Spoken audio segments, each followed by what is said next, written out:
So Tom Brady has openly criticized teammates in the past for placing too much emphasis on lifting weights. His now famous TB12 methods focus mostly on flexibility and injury prevention and not eating strawberries and tomatoes. Right. And lots of avocado. That's the thing. He doesn't eat strawberries and he doesn't eat tomatoes. I love tomatoes. Some inflammation thing. I don't know. Can't give up ketchup. So now he's well into his 40s, and could Brady feel like he could benefit from a little more meat on his bones? According to Ian Rappaport, the Patriots begin off-season conditioning today, and the expectation is Tom Brady won't be in attendance. That was his plan last year, which seemed to work out pretty decently. And that said, when he does get back in the building, he should be a bit bigger.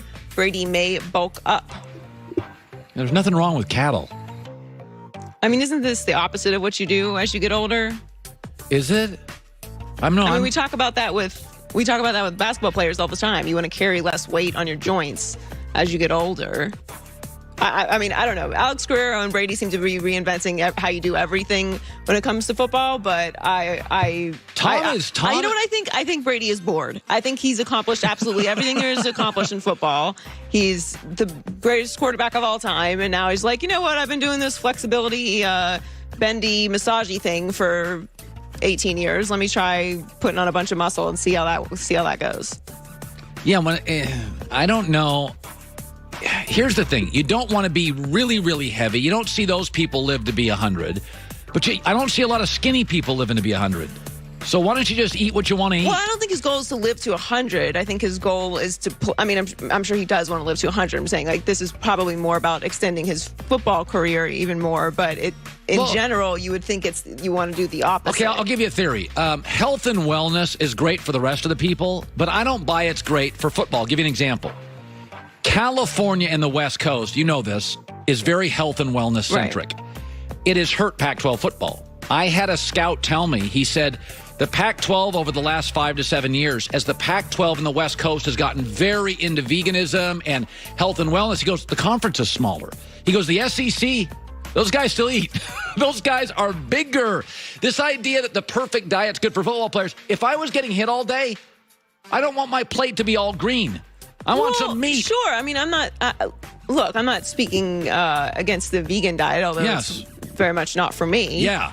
I don't know that like, isn't this his whole thing, how he eats and how he trains? I think it seems weird. It just seems strange all of a sudden want to put on a bunch of muscle. If you were a running back in the NFL, would you just want a plate of green every day? No, but he's not a running back, though. I want pork chops. John said, after all these years, he may just be hungry. That's true. Diets do make you very, very hungry. 9 years of kale. That makes sense. That makes sense. He's sick of kale, pajamas, and smoothies. And, he just wants a little hamburger. That's understandable. So the NBA playoffs are in full swing, and Kevin Durant wants everyone to focus on the games instead of focusing on what he will do July 1st as a free agent. He told the Undefeated, just watch the game. Just focus on the game and stop nitpicking, because there's a beautiful game going on out there. What can I do right now? I can't sign a paper. I got to do the most important thing, that is play. If I already made a decision, it would take away from the team and what we're fighting for. Every play would be overshadowed by it. I want to forget about it. I got to tell you, I'm 100% with him. Yeah, I don't care about what Kevin Durant is doing in free agency right now. I wish people would stop asking about it. Yeah. He can't answer it. It is a distraction. Even if he, like he said, even if he did know the answer, why would he say it right now? It would completely take away from this playoff run and his current team. It would be selfish of him. It would be complete distraction, and it would take away from the entire NBA playoffs. And also, he's got a little wart on his hand. He's got a little problem now with Patrick Beverley. Yeah, I mean, he has something he has to handle. He had 9 turnovers last night. This is not. I'm with him. Like, he can be a little reactionary to the media, but this is not unfair of him to say. I wish, actually, there's a guy in the NBA. Remember Tony Allen? Yeah. The defensive player. I wish the NBA had more Tony Allens and Patrick Beverleys. I'm not trying to go old school here, but I can remember in the 70s, 80s, 90s, there were guys that weren't great offensive players, and they were just the annoying gnat. They were just hacky and pushy, and I love Patrick Beverley. I love his game. I love that Patrick Beverley's in this league because he will get into a fist fight with anybody, and he'll guard a guy a foot taller. There is so much value to guys like Patrick Beverley. He doesn't need, you don't have to build shots for him. You don't have to call timeout. Patrick Beverley comes to the arena is like, Who can I annoy tonight? He's I like love him. A battery for that team. We had Zion Cam during March Madness. Yes. Like, we need Patrick Beverly Cam during this series. Love the way he plays. So he's a pain in the butt. Right, but he just has so much energy. Like last night was a fun game. Finally, we just talked about this. There seems to be some preemptive pushback on the Lakers front office direction and the possible influence of LeBron and his agent, Rich Paul. Even the appearance of Clutch Sports influencing the Lakers' staffing choices is apparently a turnoff for some potential free agents. ESPN's Zach Lowe said recently, I've had some powerful people in the league, including a powerful agent who represents a lot of key players, tell me, we don't want the person to be from either of those orbits. We don't want the new GM or president even to have some sort of connection to LeBron. We need it to be a fresh start. My players don't want to have the impression that LeBron is running the team. This is like Joy.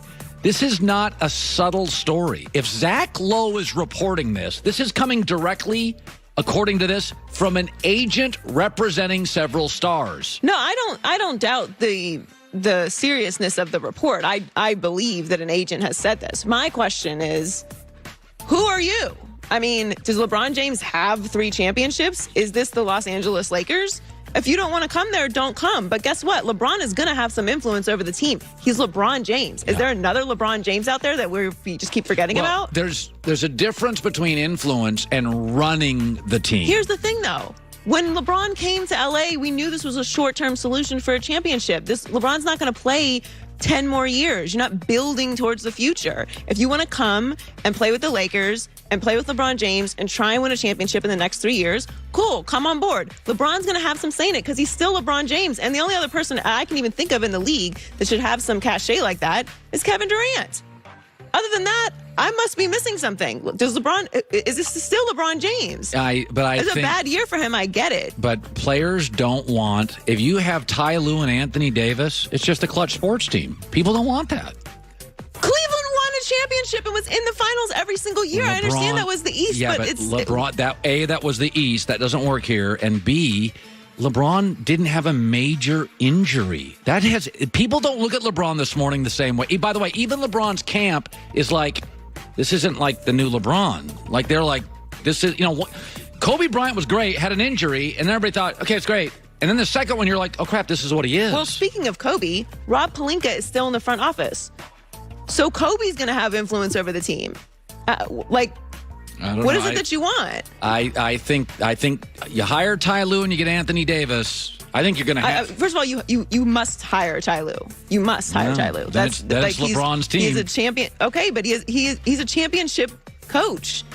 They came back from 3-1 on the best regular season team in NBA history with Ty Lue coaching that team. But that was LeBron and Kyrie in their prime. This is not LeBron in his prime, and there's no Kyrie. I understand the situation is different. Yeah. I'm just saying, if you have even the idea that you're coming to the Lakers with LeBron James there, that's something you have to accept. And you might as well get used to it because Rob Pelinka is there anyway. But you don't have to accept it. You can go to another team. I'm saying, if you're going to come here, then you have to accept it. I mean, I'll tell you this. If I was Kawhi Leonard, I wouldn't go to the Lakers. But here's the thing, though. If you're going to come to the Lakers with LeBron James, you want to win right now. So why would you want to have anything else other than what's going to make LeBron better, therefore you better? Because it's like you're working against yourself. Because I have 9 options in the market. But I'm saying, then don't come to the Lakers. That's what I'm saying. But the problem is, nobody is going to come.